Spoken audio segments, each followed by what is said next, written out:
আনন্দ মিছিলের বিষয়টা হচ্ছে মানুষ যখন জয়লাভ করে অথবা যখন ভালো কিছু হয় তখন মানুষ আনন্দ মিছিল করবে, এটাই স্বাভাবিক। তবে আনন্দ মিছিলের মধ্যে একটু পার্থক্য আছে, আমি সেটা ক্লিয়ার করি। এই কুয়াকাটার মাটিতে আজ থেকে 1 সপ্তাহ আগে একটি আনন্দ মিছিল হয়েছিল, ব্রাজিল জয়লাভ করেছিল। সেই মিছিলে কিন্তু আমরা দেখেছি সেখানে বিভিন্ন সাংঘর্ষিক কিছু মানে স্লোগান দেওয়া হয়েছিল।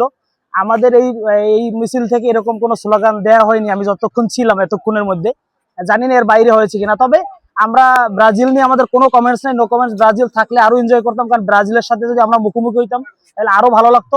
তবে আর্জেন্টিনা একটা জিনিস প্রমাণ করেছে, এবং মেসির খেলা আমরা ছোটবেলা থেকে যতবারই আমি খেলা দেখি 2010 থেকে, তখন থেকে একটা জিনিস যে আর্জেন্টিনা খুব যে ভালো খেলেছে সবসময় তা না, আর্জেন্টিনা একদম মরতে মরতে মরতে মরতে গিয়ে জিতেছে। তো এটা ধরেন কচ্ছপের গতিতে আগানোটাই খরগোশের গতিতে না গিয়ে কচ্ছপের গতিতে আগানোটার মধ্যে একটা মজা আছে এবং একটা স্থায়িত্ব আছে। তো সেটা আবারও আর্জেন্টিনা আজকে প্রমাণ করেছে, এবং আপনারা অবাক হবেন যে খেলার একদম শেষ টাইমে গিয়ে 3টি গোল দেওয়া, এটি আসলে চারটেখানির বিষয় না।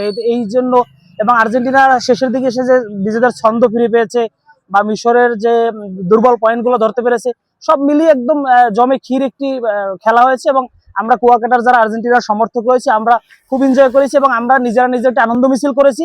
সেখানে কোনো উস্কানিমূলক কোনো আমরা বক্তব্য দেইনি, উস্কানিমূলক কোনো স্লোগানও দেইনি। ব্রাজিল বাদ পড়েছে, তাদের মনে কষ্ট আছে, আমরাও সেই কষ্টে ব্যথিত, কারণ ব্রাজিল থাকলে আমাদের সাথে এখন খেলা পড়তো, এটা নিয়ে আমাদের ভালো লাগতো। তবে সবচেয়ে বড় কথা হচ্ছে আলহামদুলিল্লাহ আর্জেন্টিনা জয়লাভ করেছে, সামনের দিকে আরো ভালো করবে। আমরা চাই এবছর এই কাপটাও মেসির হাতে আসুক, তাহলে এটা পৃথিবী স্মরণ রাখবে মেসিকে। ধন্যবাদ সবাইকে। ব্রাজিল সমর্থক আমার ভাই বন্ধু যারা আমাদের আশপাশ, সবাই আমরা তো একই সমাজে বাস করি। তারা আমাদেরকে প্রথমার্ধে আপনারা দেখেছেন মেসির পেনাল্টি মিস, তারপর বিভিন্ন গোল হচ্ছিল না, প্রায় 79 মিনিট পর্যন্ত তাদের যে ফেসবুক পোস্ট, সেই পোস্টই আপনারা প্রমাণ পেয়েছেন যে তারা কতটা উগ্রবাদী আচরণ করেছে। এই উগ্রবাদী আচরণের কোনো উত্তর আমরা দিব না, কারণ আমার কথা হচ্ছে তারা উগ্রবাদী আচরণ করবে সেজন্য আমরাও করবো না, আমরা সেটা করতে রাজি না। আমরা কুয়াকাটা ব্রাজিলের সাপোর্টারদের একটি কথাই জানিয়ে দিতে চাই, যেটা ফিফায় কোনো দল থাকলে একটি দলই আছে, সেটা হলো আর্জেন্টিনা।